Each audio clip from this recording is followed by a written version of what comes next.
Hello students, मैं उम्मीद करता हूं कि आप बहुत अच्छे होंगे। बहुत बहुत स्वागत है आपका हमारी पॉलिटी इनसाइट्स की इस इंपॉर्टेंट सीरीज के अंदर, जिसमें हम इंडियन कॉन्स्टिट्यूशन की सारी अमेंडमेंट्स को डिस्कस कर रहे हैं। लास्ट वीडियो में हमने फर्स्ट अमेंडमेंट को डिस्कस किया था।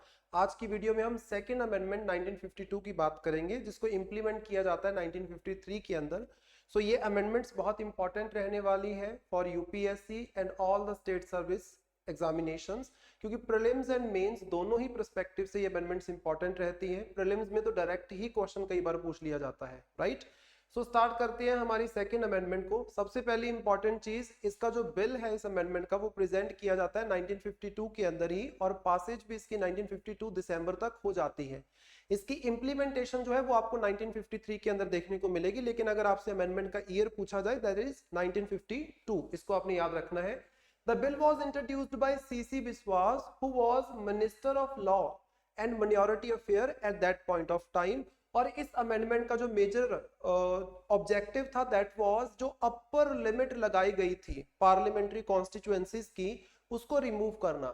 एक्चुअल में क्या था, हमारे ओरिजिनल कॉन्स्टिट्यूशन की जब हम बात करते हैं, आज भी अगर आप देखो तो आर्टिकल 81 जो है ये बात करता है लोकसभा की कॉम्पोजिशन के बारे में, कि लोकसभा के अंदर टोटल कितने मेंबर्स होंगे और हर एक स्टेट के अंदर कितनी कितनी सीट्स जो है लोकसभा की वो डिवाइडेड होंगी, मतलब किस स्टेट को कितनी सीट्स लोकसभा की मिलने वाली है।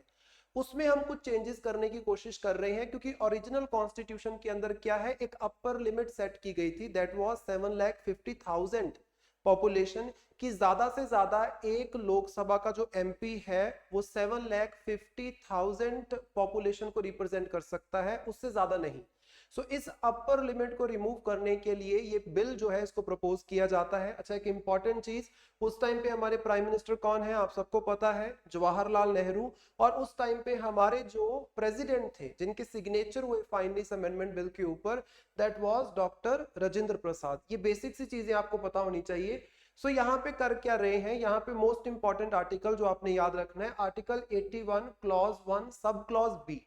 ये आर्टिकल है जिसके अंदर खास तौर पे चेंजेस करने की बात की जा रही है। ओरिजिनली इसमें क्या लिखा हुआ है वो देखो। सबसे पहले, number of members to be allotted to each parliamentary constituency should be determined so as to ensure that there would be not less than one member for every 7,50,000 of the population and not more than one member for every 5 lakh of the total population. Simple अगर भाषा में मैं आपको बताऊं तो ये article आपका बोल रहा है कि 5 लाख से लेके 7.5 लाख तक की पॉपुलेशन को रिप्रेजेंट करने के लिए एक आपका एमपी होना चाहिए।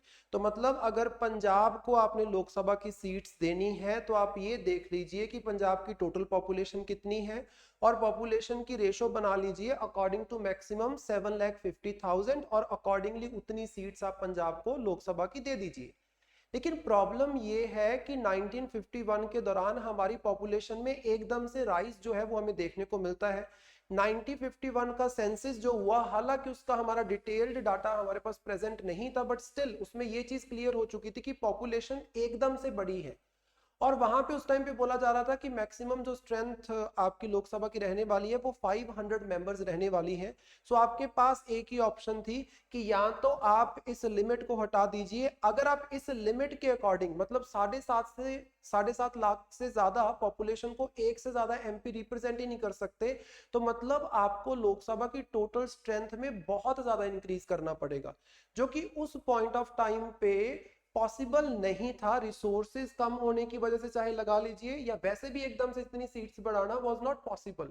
तो यहाँ पे क्या किया जाता है, इस आर्टिकल के अंदर अमेंडमेंट की जाती है। मोस्ट इंपॉर्टेंट इसमें जो लिखा हुआ था, not less than 1 member for every 7,50,000 of the population, मतलब जो अपर लिमिट थी उसको क्या किया जाता है, हटाया जाता है, चेंज किया जाता है। लेटर ऑन इस अपर लिमिट को कंप्लीटली हटा दिया गया है, लेकिन at that point of time क्या किया गया था, 7,50,000 को एक बार चेंज करके क्या कर दिया गया, 8,50,000। तो 7.5 लाख से आप बोल सकते हो 8.5 लाख के ऊपर इसको इंक्रीज कर दिया गया, और विद सब्सिक्वेंट अमेंडमेंट्स इसको कंप्लीटली क्या किया जाता है, रिमूव कर दिया जाता है। आज अगर हम बात करें कि आज जो article 1 clause 1 sub clause A and B ये क्या बात करते हैं, तो आज का जो प्रेजेंट हमारे पास आर्टिकल 81 है, article 81 clause 1 sub clause A की जब हम बात करें तो ये बात करता है कि not more than 530 members chosen bye direct election from the territorial constituencies of states, मतलब लोकसभा के अंदर मैक्सिमम 530 एमपी आ सकते हैं चुन के डायरेक्ट इलेक्शन के तहत, कहां से, स्टेट कॉन्स्टिट्यूएंसी से। And article 81 clause 1 sub clause B क्या बोलता है कि जो आपकी यूनियन टेरिटरीज है वहां से मैक्सिमम आपके पास 20 मेंबर्स आ सकते हैं। इसीलिए हम बोलते हैं कि प्रेजेंटली हमारी लोकसभा की मैक्सिमम स्ट्रेंथ जो है वो है 550 मेंबर्स। अर्लियर अगर आपको याद हो, दो हमारे पास एंग्लो इंडियन की सीट्स भी थी जो कि हमने 104th अमेंडमेंट से हटा दी हैं। So current maximum strength of Lok Sabha can be 550 members, जिसको भी बढ़ाने की आगे बात कर रहे हैं। अगर कोई अमेंडमेंट होती है तो उसके ऊपर भी हम वीडियो जरूर लेके आएंगे। That's it for today's video. I hope आपको ये इन्फॉर्मेशन अच्छी लगी होगी। अगर इन्फॉर्मेशन अच्छी लगी है, do like, share and subscribe to our channel and best wishes for your preparation. Thank you.